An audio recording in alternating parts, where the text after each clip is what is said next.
नागावली नदी रे पशि फोटो उठाइबा हेला काल नदीर गभीर पानी बुड़ी आंध्र प्रदेश जड़े पर्यटक मृत्युवरण करिसेंती। मृतक हेले आंध्र प्रदेश विजयवाड़ा पाड़मेटा ग्रामर साईकृष्णा बयस 18 वर्ष हेब। गतकाली विजयवाड़ा अंचल गोटे परिवारर 16 जन पर्यटक अधिष्ठात्री देवी मां मझीघरियाणी दर्शन करथिले। आज सकाळ 11टा समय उक्त पर्यटक माने मारीगुड़ा देई प्रवाहित होउथिबा नागावली नदी रे गाधेबाकू आसिथिले। उक्त समय साईकृष्णा नदी भितर को जाई फोटो उठाउथिले। तेबे नदीर गभीर स्रोतरे साई भासी जाइथिले। परिवार लोके मृत साई को उद्धार करबा पई चेष्टा करी विफल होइथिले। परे स्थानीय लोके अग्निशम विभाग को खबर देबा परे अग्निशम बाहिनी घटनास्थल को जाई मृत साईकृष्णा को उद्धार करी शव व्यवच्छेद पई पुलिस सहायता रे पठाइछि।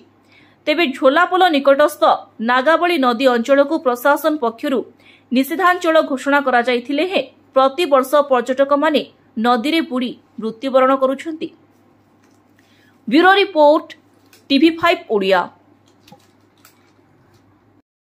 मना मेनार अवतारेंगे आज्ञा आज मझीघरी गुड़ आसते विजयवाड़ा से पिला विजयवाड़ा पड़माटा बोलिक ग्राम किंतु आसवा सांगे नदी रे हुल्ले सेठार से पिला बाहरला नाई निज परिवार एका अच्छा आसवा संगे संगे नाई कि आम पायरी टेस्ट माने आमती कि महल को काढ़ले आंती है बोले आज्ञा मझीघरी त्रसर आसिक सेठी आसिकिना नदी कूल आसिकी माने भितर पशिबार टे दुर्भाग्य कथा मैंने कौन करूँ आम गाँ लोक देखला बेलू एटी बोले कहले मात्र किंतु आमर से भितर का बुड़ी जाइतिला से नदी भी बेसी गभीर अच्छी एपाई पायरी स्टेशन पुलिस मान कहबार उद्धार करले।